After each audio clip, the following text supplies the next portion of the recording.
সংস্কারের লক্ষ্যে গঠিত 4টি কমিশন তাদের প্রতিবেদন জমা দিয়েছে।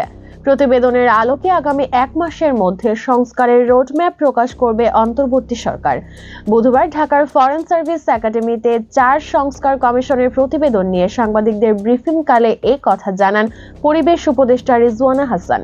বলেন, জমা হওয়া প্রতিবেদনগুলোর সারমর্ম জনগণের জন্য উন্মুক্ত করে দেওয়া হবে।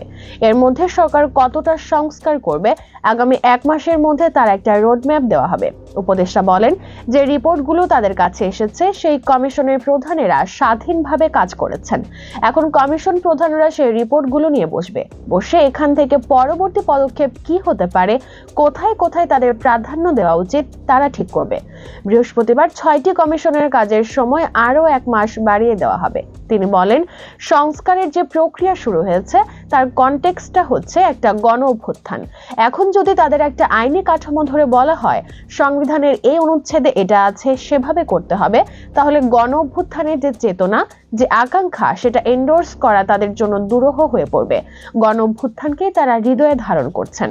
সংস্কারের জন্য সব রাজনৈতিক দল তাদের মতামত দিয়েছে জানিয়ে উপদেষ্টা বলেন, কমিশনগুলো যে রিপোর্ট দিয়েছে তাতে সব রাজনৈতিক দলের লিখিত বক্তব্যের প্রতিফলন ঘটেছে। এখানে শেষ নয়, এটা নিয়ে আলোচনার আরো কয়েকটি ধাপ রয়েছে।